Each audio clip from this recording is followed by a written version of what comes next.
Nanti namanya belakangan, kalau udah datang berarti kalau udah salaman mudah-mudahan masuk. Kalau ada beberapa pemain lagi yang saya akan video conference di minggu-minggu ini. Sekarang jangan gosip dulu gitu. Mungkin nanti bisa di-spill kali ya Pak ya? Jangan. Oke. Karena belum ketemu secara Zoom. Nanti kalau udah Zoom, kita confidence, kita undang datang, ini baru target. Jadi daripada baca-baca rumors, ini naturalisasi ini enggak, padahal enggak lah, kita punya standar lah. Kita nggak mau asal pemain. Erick Thohir terus akan memantau ini, akan melihat ini. Dan karena Erick mengatakan dia ingin cepat, bahwa proses ini jangan terlalu berlama-lama sama seperti Pak yang dulu-dulu ya, yang sebelumnya yang memakan waktu lama, bahkan ada yang sampai setahun. Ini sudah terlalu lama menurut Erick. Tidak boleh begini, kita harus cepat melangkah ini karena dibutuhkan oleh negara. Nah, ini saya pikir luar biasa. Erick ingin melakukan yang terbaik. Jadi timnas kita, timnas Indonesia akan memiliki pemain keturunan baru. Meski belum diketahui secara pasti siapa-siapa saja calon pemain naturalisasi tersebut, namun sejauh ini sudah ada bocoran, sudah ada beberapa sosok atau nama yang erat dikaitkan dengan timnas Indonesia. Bahkan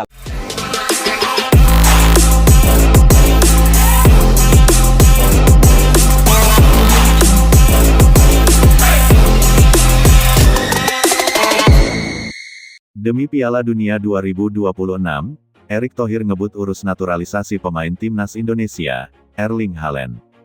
Langkah ambisius kembali dilakukan Ketua Umum PSSI, Erick Thohir, demi memperkuat tim nasional Indonesia.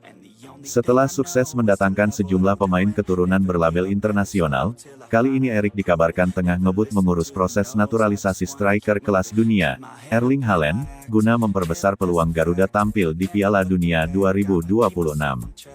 Kabar ini tentu menggemparkan jagat sepak bola nasional bahkan internasional. Nama Erling Haaland tidak perlu diperkenalkan panjang lebar, penyerang Norwegia yang saat ini membela Manchester City ini adalah salah satu pemain paling produktif di dunia, dengan catatan gol luar biasa di kompetisi Eropa. Piala Dunia 2026 akan menjadi edisi yang spesial. Selain jumlah peserta yang meningkat dari 32 menjadi 48 tim, peluang negara-negara Asia untuk lolos juga semakin besar. Erick Thohir menyadari momentum ini tidak boleh disia-siakan. Indonesia, yang telah lama absen dari panggung Piala Dunia sejak partisipasi perdananya pada 1938 saat masih bernama Hindia Belanda, kini memiliki kesempatan emas. Namun, untuk bersaing di level kualifikasi Asia yang ketat, dibutuhkan skuad dengan kualitas dan pengalaman internasional. Disinilah nama Haaland menjadi bagian dari strategi besar Erick. Dengan kualitas finishing, kekuatan fisik, dan insting golnya yang tajam, Haaland dianggap sebagai kunci untuk menembus pertahanan lawan-lawan kuat seperti Iran dan Arab Saudi. Proses naturalisasi pemain top Eropa tentu bukan perkara mudah. Selain harus melalui jalur hukum yang melibatkan Kementerian Hukum dan HAM serta persetujuan DPR, ada pula faktor kesediaan sang pemain. Namun, sumber internal PSSI mengungkapkan bahwa Erick telah memulai komunikasi intensif dengan pihak Haaland sejak awal tahun ini. Erick memanfaatkan jaringan luasnya di dunia olahraga, termasuk relasinya di FIFA dan UEFA, untuk memuluskan pendekatan.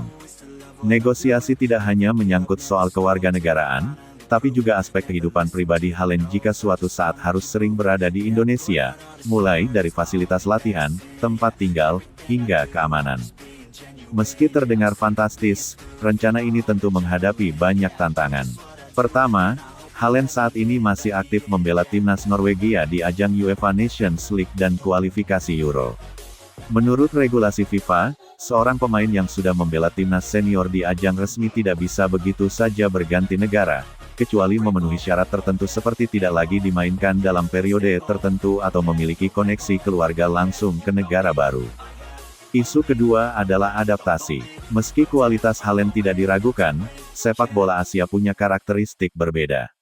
Cuaca tropis, perjalanan antar negara yang panjang, dan gaya bermain tim-tim Asia Tenggara mungkin memerlukan penyesuaian.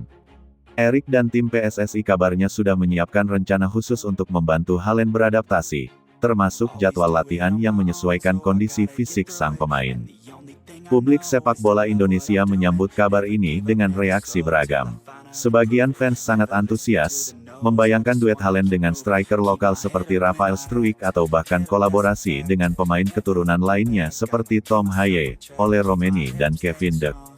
Namun, ada pula pihak yang skeptis. Mereka menilai naturalisasi pemain bintang dunia hanya solusi instan dan tidak membangun pondasi jangka panjang untuk sepak bola Indonesia.